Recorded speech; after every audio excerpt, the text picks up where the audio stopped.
So you all just watched the episode Sauerkraut, Shoyu, and Shank. What'd you think? I don't know about you, but my Friday nights consist of all the time sitting back, watching marathons of diners, drive-ins, and dives. Yeah, everybody hears this man right here shaking his head. Yes. I don't care if I've seen the episode 75 times. I'm going to watch it again like it's the first time, right? Absolutely. That's what we love about this show. That's what we love about Guy. He is that guy. You know, he's like everybody's best friend. He's our next door neighbor. You just want to hear what he has to say, and you want to see all of that good food. So I don't want to wait any longer because I know you guys don't want to sit and hear me talk all night. You want to meet the man. So ladies and gentlemen, please welcome, and if you don't make it loud in here, I swear, please welcome to the stage, Guy Fieri!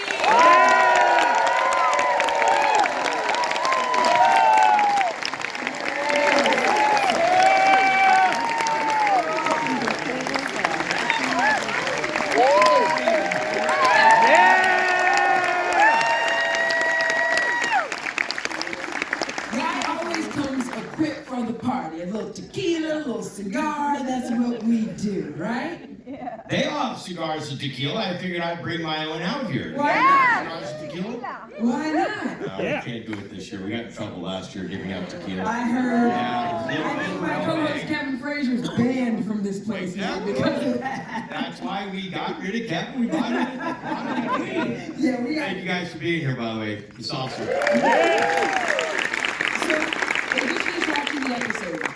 And I was watching it too. Me too. You had me at pork belly lollipops. Are you kidding me? Mine was Jim Socks. Jim Socks, sauerkraut, and brownies. Yeah. By the way, I love you, Guy, but I don't know if I believe that sauerkraut chocolate cake. I don't know. Do y'all believe that?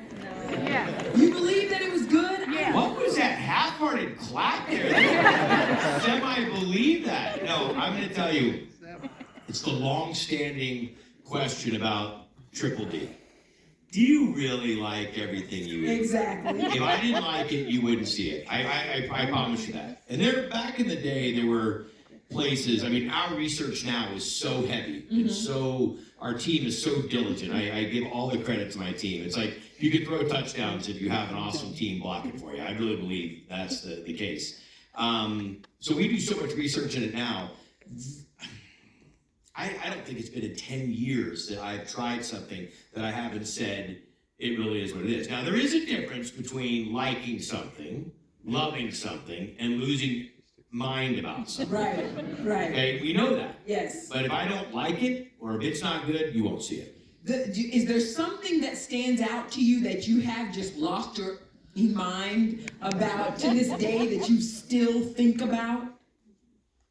I just shot 6 locations in LA in the last 2 days, and I lost my mind about 3 times. Food in today's world, I mean, when I first started Triple D back in 1878, it feels like it was outside. Yeah.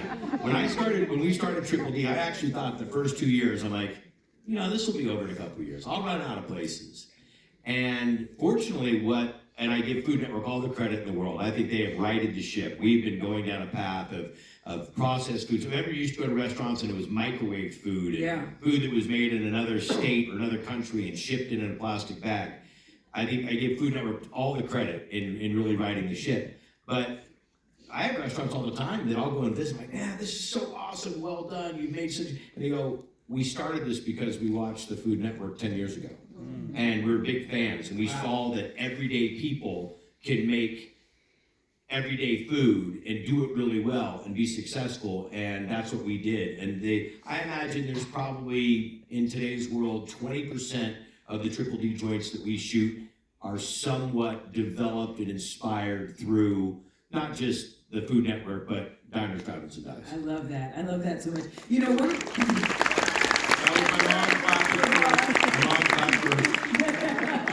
Well, one of my favorite meals I've ever had is actually at your Guy invited me up to come hang with him at his house in Northern California. This man got on the grill and just turned out one of the best burgers I've ever had in my entire life. Like, I still think about that burger. You do, because you haven't eaten in the last 6 months. Do you not look fantastic? I'm telling you what. It's going up. No, I'll tell you what it is. Food in today's world, in my opinion, and hosting Tournament of Champions, Diners, Drive-Ins, and Dives, Guys, Girls, Kids, Clothes, I'm watching the chefs of today just elevate their game to another level. I mean, that's what's so inspiring for me as a chef, and I've always been a cook and wanted to cook, and I just see that people are engaging so much more and stopping the bullshit and getting back to the basics. Yeah. Quality ingredients, correct procedure, open imagination, and fortunately, all of you, all the members and members of society, residents of Flavortown, we are helping these chefs achieve their dreams and their goals of making fantastic food. So I think the thing that we all fall in love with you about too, though, is that you're kind of like every man makes good, right? He's like our homeboy that is now a rock star. Exactly. It's true. I can talk about your name, but it is true. And I wonder if you sit back and ever have those pinch me moments, because you were just like this guy who, did Food Network star, and now you are that dude. So, my wife and I lived here in LA, or actually lived in Long Beach. I was a district manager. You remember the little restaurant group called Luis's Trattoria? Yeah. So I was one of the 2 district managers for Luis's. I was really young at that stage of my career. I wanted to do everything in the restaurant business before I started my own restaurants, because my dad said you have to learn all facets of the business before you can be great at it.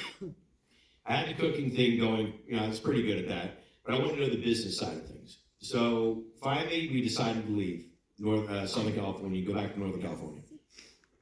We were 5 months pregnant with our son, Hunter. Mm-hmm. And Hunter's in the audience, by the way. Yeah, where's Hunter? Hunter! There he is, Hunter! Hey, kid. Can't stand that, Hunter. So for us to come back here and kind of have this moment, this is very serendipitous. But the thing was, we left here. We were 5 months pregnant. We had $4,500. We had everything that we owned fit in a 20-foot trailer that I built. We had a car, a Hyundai with 400,000 miles. Wow. My pickup truck from college, and 2 rock bottles.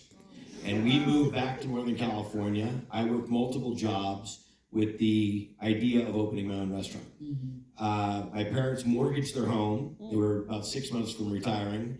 They mortgaged their home, lent me $50,000, started my first restaurant, built that restaurant, grew up to 8 restaurants, and then all of a sudden was struck by lightning, I guess, like Back to the Future, and the Food Network opportunity happened. Never had planned on it, never even, people said, is this the dream come true? I said, I couldn't dream of something like that. I want to be first and foremost a great dad, I want to be a great husband, I want to be a chef, I want to own my own restaurant. I did all those things in a very early time in my life. Right. And then this opportunity for Food Network. So, now as life goes on, and I'm 47 plus 10, 57. But I have this, I just stick with the 47 part. But I have this, this really incredible life, and I've fulfilled most of the dreams that I have. So now my interest really is more about, it's not even to pinch me, it's pinch the opportunity of what I can do. And going around the country and shining the light on these mom and pop restaurants and changing their lives, Yes. that's probably the greatest part of my career. I love that. I love that.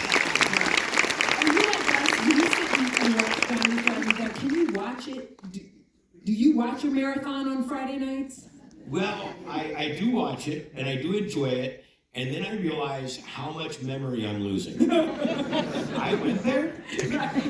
What the hell was I wearing? No, you know what it is? I watch it for a lot of reasons. One, it reminds me why I do it. Mm-hmm. Being on the road as long as I've been on the road is probably the only thing I don't like about my career. I'm a redneck. I'm a home guy. I'm home. Hunter will tell you. I'm home. Sometimes I'll be home for 2 weeks. I won't leave my house. Yeah. And we have a nice property And I have my gym there, and I have my cars there, and my office is there. Actually, you want to meet somebody really cool? She's here. She's my right-hand person, my executive admin. It is the glue to Guy Fieri. Where's Natalie Charter? Natalie? Natalie! Stand up, Natalie! Stand up! There They're all here. But Natalie works in the barn. We have an old vintage barn, and Natalie's office are down there with the team. But yeah, it's built a pretty good life. It's not bad. Yeah. You know, we were talking backstage about this. I've been up here for quite a few years doing this, and we've been nominated quite a few times, which thank you very much. The nominations all hang in my ranch, which is that's the crown jewel of our family. But I said, I got my star on the Hollywood Walk of Fame in 19, before my dad passed away, which was a really big deal. And I'm so honored to have that opportunity. So, but I want this Emmy more than I think anybody else does in this. Come on! This is actually a plea. And I'll tell you why, because it's not about me. I've gotten my accolades. I've had my opportunity. I have the hardest working team in television. I swear to you, this is a group that's on the road 200 days a year. They all have families. I've watched all their kids grow up. I've seen them get married, divorced. I've been around it all. But this team, we just shot Triple D today. We just shot 3 locations today. We started they started at 5 a.m. I got there at 7. And they do this, so I'll shoot 2 days with them. They'll shoot 8 days to get all the B-roll and to encapsulate each restaurant. And I want this more than anything. Yes, I want it. But I want it for my team. Any great quarterback takes all their linemen and buys them all cars when they win the Super Bowl. 100%. And they ask me every year, why do you go do this? And I say, because I'm campaigning. I am on the campaign trail for the Diners, Drive-Ins, and Dives crew that have been with me for 17 years to finally get their right. Come on!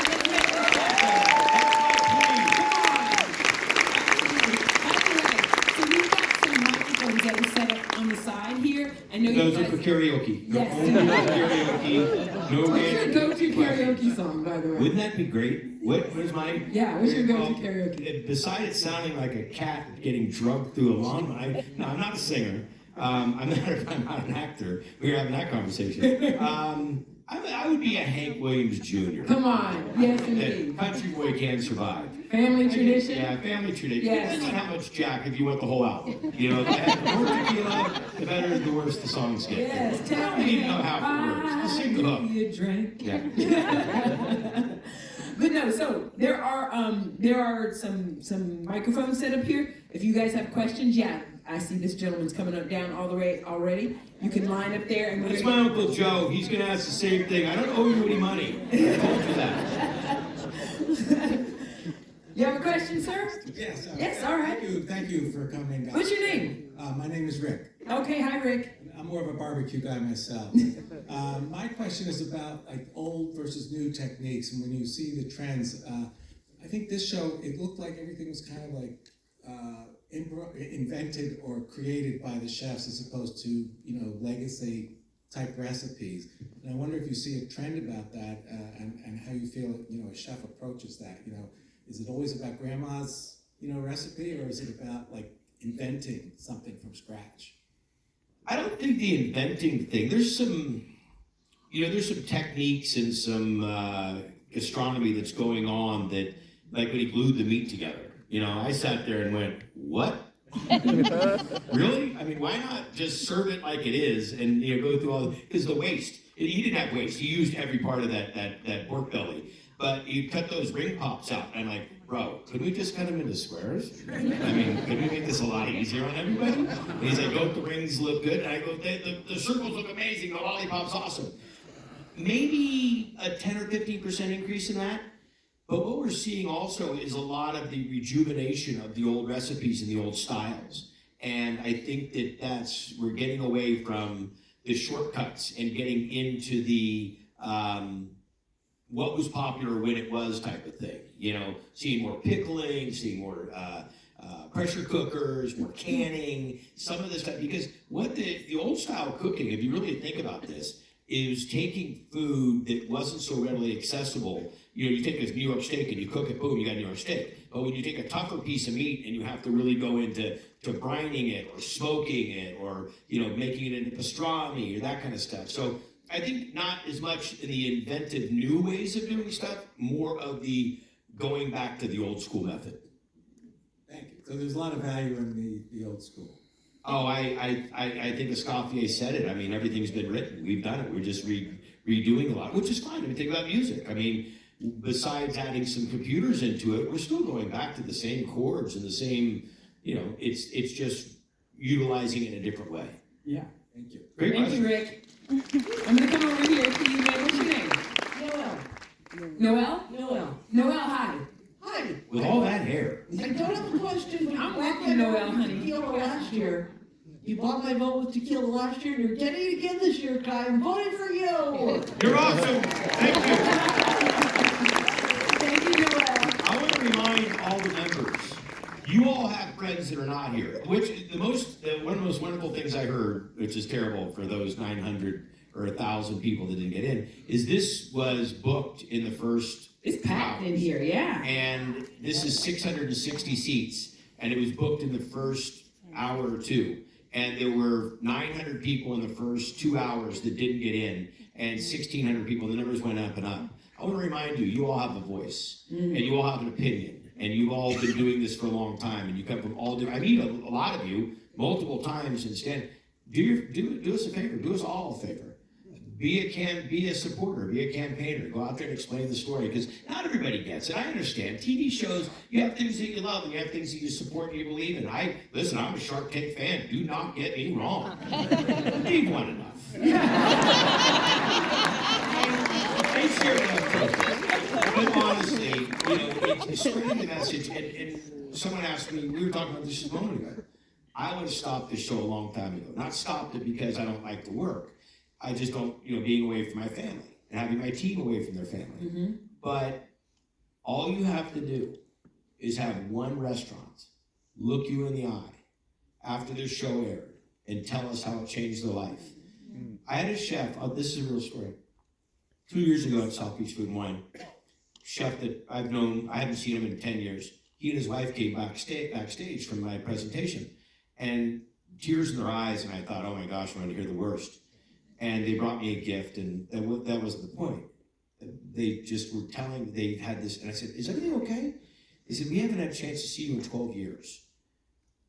We put our 4 children, 3 through medical school and 1 through law school, because you came to our little restaurant and put us on the map, and our success has been over the moon. And we just want you to know that all of these kids are going to have a greater life because of you. And I said, well, let me just remind you, all I did is put the spotlight on a great family making great food. But the fact that I got to participate in the success of those 4 kids going to a higher level education, and perhaps, and I do believe, making this a better country, to be participating in that is one of the greatest gifts in the world. That's and I do incredible. it because of them. That's incredible. It really is. It really is. Sir, what's your name? Hey, I'm Doug. Hi, Doug. So, Guy, I've been watching you basically for 17 years. And You're a great person. thank you for joining us. Love going to your places even when we travel across the U.S. But my question is about you. When you travel around the globe, where do you like to eat? Doug, the same place as you like. There's an app, and I don't own the app, but I do own everything in the world of Flavortown. Flavortown is my baby. Flavortown Foods, all those things are Flavortown. But there's a husband and wife team, and I've never met them, but they're big fans of Triple D. And they made an app. And just until like last year, it was free. Now I think really you're gonna have to dig deep. I think it's 99 cents, maybe $2. But it's the greatest app. Because all you have to do is, near me, and you put in you text that in, and it tells you all the Triple D joints next to you. Now, maybe somebody used it today. Maybe. Me. I was shooting in town over on, and I had applied the app. This thing keeps cutting out. But I applied the app to remember some of the places that I did. We've been over 1,600 locations. Yeah. But no, I do the exact same thing because I forget too. but I love to go to the places that I've been to, and I'm always seeking out unique, funky joints. The question today was asked to me, love, marry, hate of Triple D. Mm-hmm. And I can't stand that game, especially when you ask me about those three. But I said I love my drive-ins because I have a very deep feeling. My dad and I used to do it at A&W drive-in. Yeah. And that was special because my parents were hippies and we didn't get to eat. We didn't drink soda. We didn't eat meat. I mean, you name it. I lived this impoverished life of what then was horrible, but now awesome food. And Mary, I'm a dive guy. I mean, dives are my thing. The funkier, the dirtier, the crazier, the better.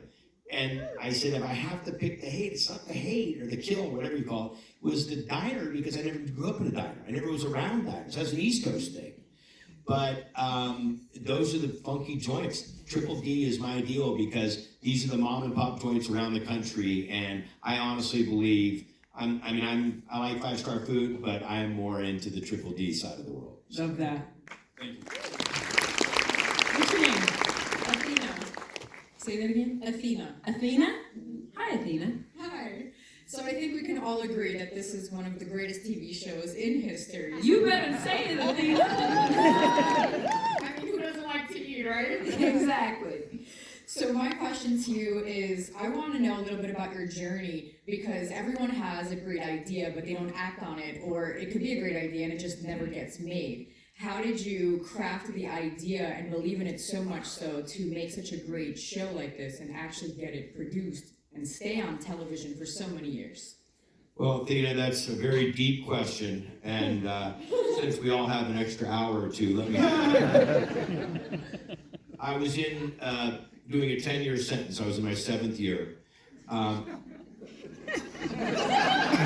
My grandmother's Only name my is so son full of laughed. business. Only my son laughed. So I was locked up in Sing Sing, and I thought, you know what? They should do prison food. No, it wasn't even my idea. It wasn't my idea. Food Network had given me a show. My first show was called Guy's Big Bite, and Guy's Big Bite was awesome. I loved it, except it did really look like a prison set. We had the budget of like a pair of tennis shoes, so I had Guy's Big Bite, and they called and said we have this other show for you. So I went to do the show, and it was about all kitchen gadgets, like an avocado peeler slicer thing, and an oven that talked to your phone. I mean, this is again 17, 18 years ago. And they gave me all these gadgets, and it was called Gotta Get It. And so we shoot the pilot for it. I get the phone call, and they said, congratulations, you got picked up a 13-episode primetime show. And I said, hey, I'm not going to be able to do that. They said, what? And so I got every executive, even the president, Brooke Johnson, the president of the network, called me and said, you are committing like the biggest crime. We shot the pilot, you're getting approved. This is a primetime show. This isn't 6 a.m., cooking show right next to the Shark vacuum. This is like a real show. Thank you. If you get any of the jokes, just do I'm working hard up here. He's working really hard So, for all 600.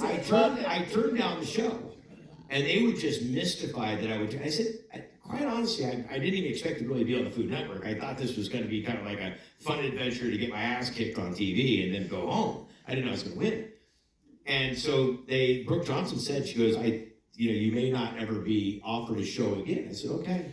And I said, I'm sorry, I'm authentic. I can't do something I don't believe in. That's just not my nature. Right. So long story short, they called me about 6-8 months later, and they said, we have another show for you. It's called Divers, Drive-Ins, and Divers. Diners, Drive-Ins. That's why I call it Triple D, because I get never sick. That's why it really became Triple D. They said, we have a show, it's you being a food critic. I said, nope. And they said, no. They said, why? I said, because I'm not a food critic, I'm a cook. They said, no, it's you going to, keywords, mom and pop joints. And I said, mom and pop joints? Recognizing the everyday restaurateur that works their ass off, never gets the experience and the exposure to be, recognized for who they are. I said, that's my kind of show. And that's how it started. Love that. To the lady in red, hello, what's what's your name? My name is Sheila. Hi, Sheila. Sheila's definitely here for the karaoke. Oh, yes, definitely. So, Guy, like when you first got started, I also had won a national cooking competition. Come on, Sheila. And I was working with another celebrity chef for the contract. We were in Atlantic City, Food and Wine Festival. And when Guy's people rolled in, it was like a rolling frat party, you guys. He was brand new, and he was just, I mean, he was like the 100-pound gorilla in the room. It was crazy. It was crazy. I've always followed you. You have always gotten my vote, because obviously I'm a food person. But I've seen your trajectory. I know what you've done for other restaurants, and I really know what you did during COVID.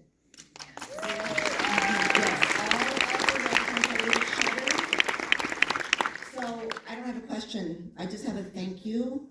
It's awesome. And even now hearing about what you're doing for your family and your team is just, like I was sitting there, I was like, damn, this guy is like the guy. Love that. Yeah. Guy is that guy. You're that guy. Yes, he is. Also, I'm watching my own food show, so we're gonna... Oh, come on, Sheila. Guys, seriously, that's it. Just thank you for sharing what you have, because what's the point if you don't?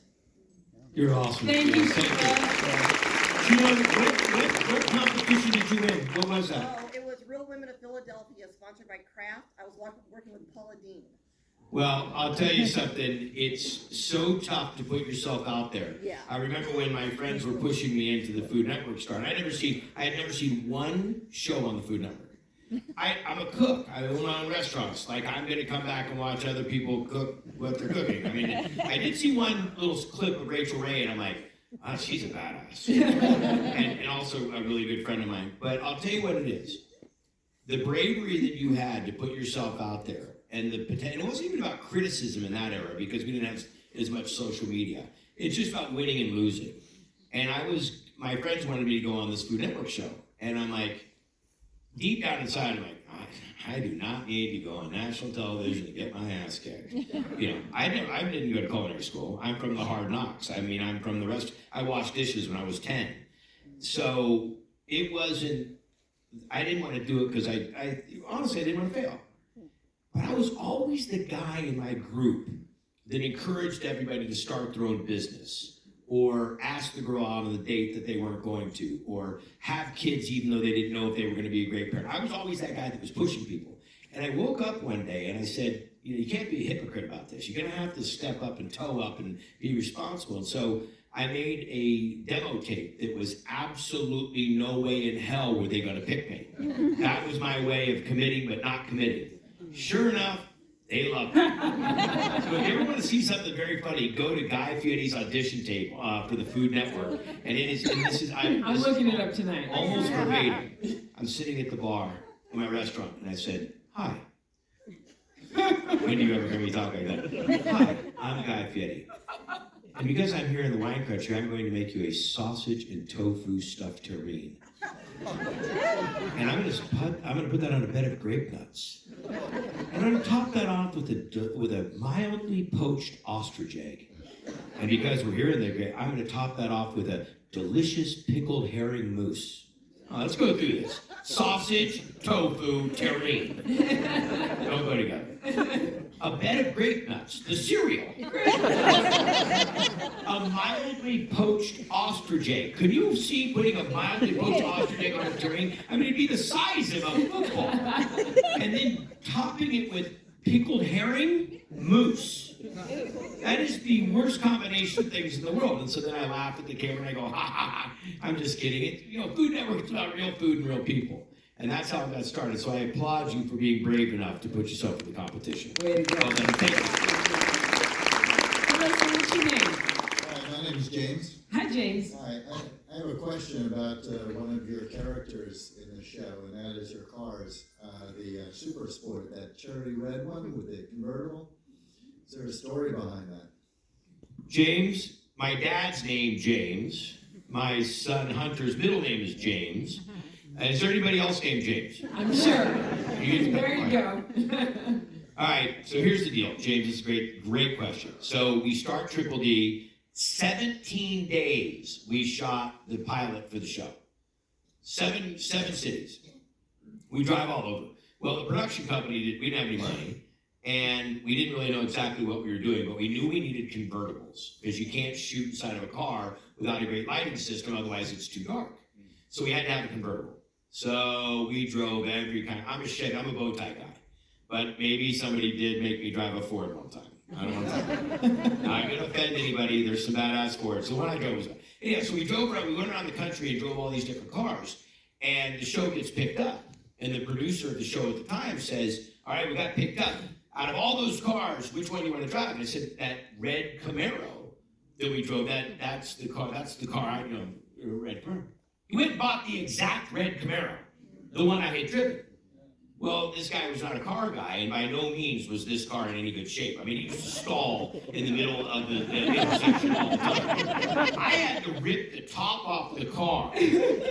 We were in Boulder, Nevada, shooting at the Coffee Cup, and we couldn't get the top up or down. I'm a little bit of a backyard mechanic, so we went and got cheap tools over at Cragen, and I had to take the entire mechanical top out of the car. If you ever watch that episode, it's one of the first episodes on Triple D, you'll notice that the bimini top of the cover for the back of the convertible, you'll look at it, and it looks really lumpy because it was shoved with tomato boxes in the back to puff up the back of it, because the whole top was laying in a field around the corner. So what eventually ended up happening is we changed production companies, and I said, okay, well, I'm going to get the car. I'll build the car. And it was a rotisserie 68 Super Sport that's in the show now. And recently, just 2 years ago, we built another car because the car is always on the road. There's one driver, one trailer, and that car that go all over the country, 365. Again, talking about my team needs the love.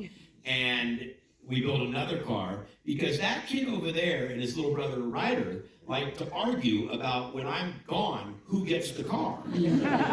So now we have two diners, drivers, and dives cars. Who wins, Hunter? The Ryder got the car. Nice question, James. Thank you, James. You have a great crew as well. The DP work, the cameraman, everybody. They're great. Well, you know, because you're in the industry, you all are. I don't think there's one person. I think I look at actors and TV personalities, and I've worked with your team just yesterday. We were shooting, and it's really the truth. We get to look good. We sound good. We're prepped right. We get the right makeup. We get the right clothes. Jessica Bose, my superstar stylist. I'd be up here in hiking boots, bad socks, mismatched colors if it wasn't for Jessica. So just remember, it's the team that makes us all look good up there. Jessica We're not that good on our own. The kicks are real good.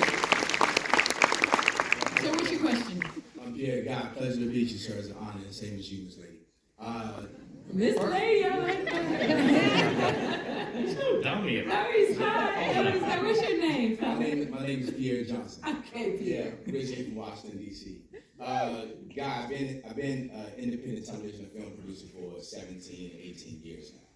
I created a cooking show that I've been working on behind the scenes, and the reason why it took so long, but I was never chasing fame. I was protecting relationships I had because I worked with a lot of athletes. So while I was also watching Triple D, I created this cooking show, and I just wanted to shoot it. I took the house budget, and I said, let's just see what the show, tell me what it is. And it came out with so much inspiration and a fingerprint of Triple D that I would love for you to see what it is that I've created and what we've been blessed to do, because we also have an amazing team, and we have every component that is in it, and I'm celebrating 3 weeks of divorce because of that. Who knows? It is it's something I stood on for 17 years. It's amazing. I love it with all my heart. I stand on it till the day I leave. And it's an honor, and thank you for your inspiration, but I definitely would love for you to put your eyes on it. Well, Pierre, closed mouths don't get fed, baby. So that's, you gotta shoot your shot. One of my favorite lines, Pierre, I'm easy to find. You can go to my website, you go to info, Guy Fieri. Send it to me, I'll take a look at it, but let's just remember, I'm the one fighting for the Emmy right now.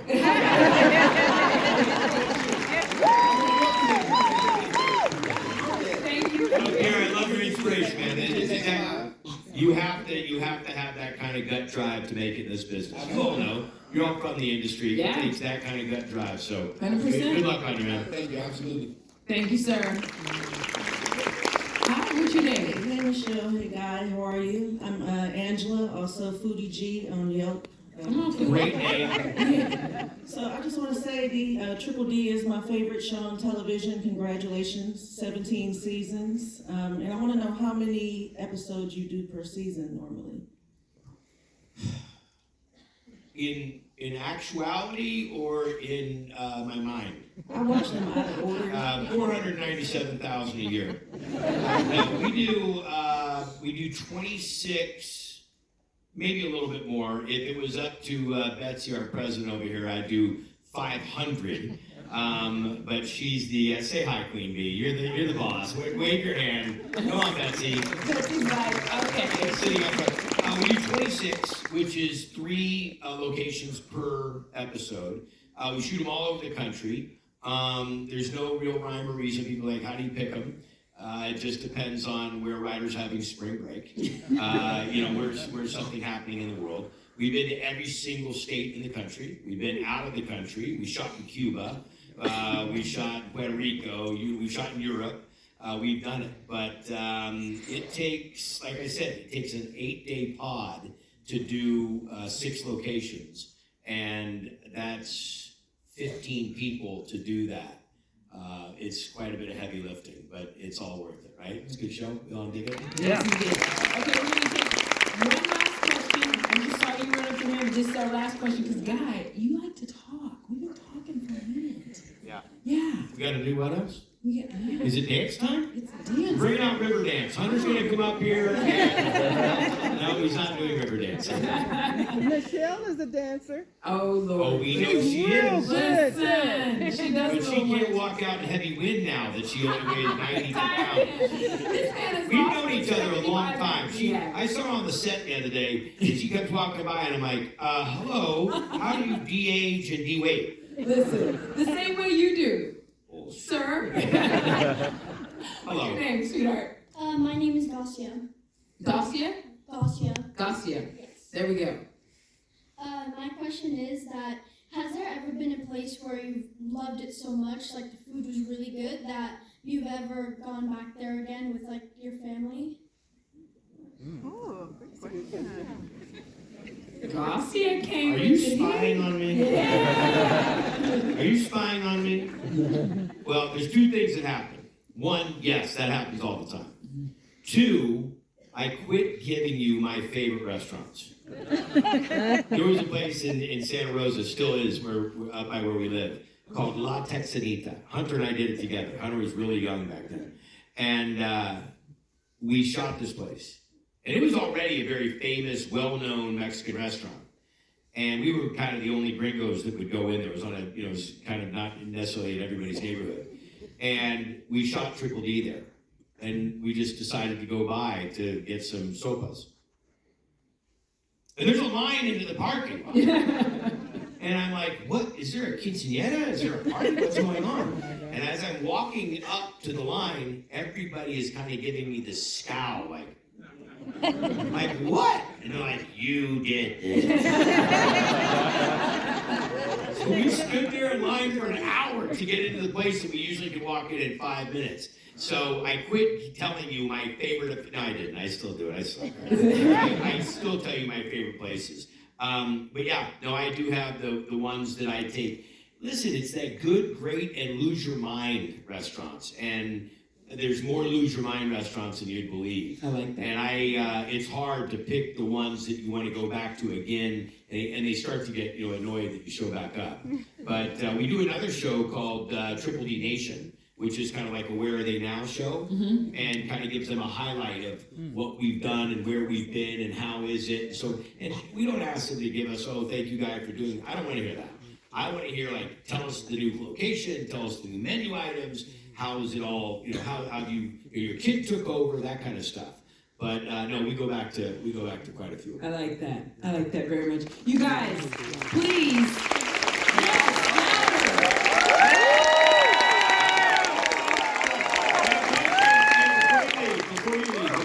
Before you leave, do me this one favor.